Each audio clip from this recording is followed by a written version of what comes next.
I'm going to show you the model I've been working on. This model is a chunk of my Gridshell design. I made it to try out cladding ideas on the Gridshell and find out some of the difficulties and nuances of building Gridshells.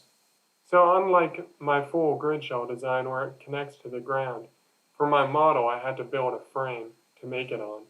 First of all, I cut the sides of the frame out of 2x8s, and I had to cut them in a curve to make sure that it held the right profile of the finished grid. Next, I ripped the laths out of oak boards, and I ripped them to 3/4 of an inch by 1.5 inches, and then I cut them to length. Then I drilled the laths for the bolts. And an important consideration when drilling the laths is that although the inside grid can be the regular spacing of 1.5 feet, the outside pieces have to have a bit of slop so that when you bend it, they'll be able to move slightly. So I drilled those holes a little bit bigger. Next, I assembled the grid with the bolts at the joints, and I made a little prop to make sure the grid was the right height in the center. And that looks kind of like a table. And I just put it under there and then push the grid down around it.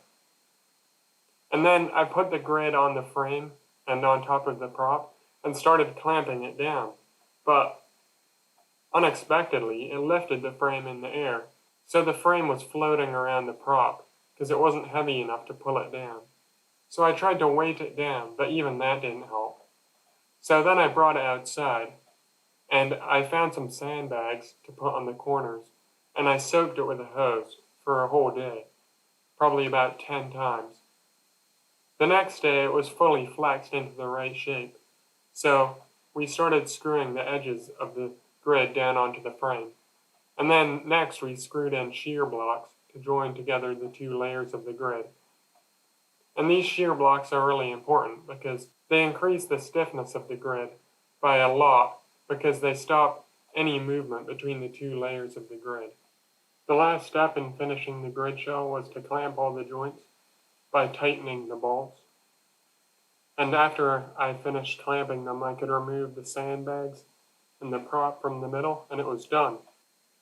One of the things I learned while doing this project was that the wood is harder to bend than I would have thought. So I'll probably look at different kinds of wood. And I'm also planning to soak the pieces next time I assemble a Gridshell, because that'll help them to bend. Making this model is really worthwhile because I learned a lot about fabricating and assembling Gridshells.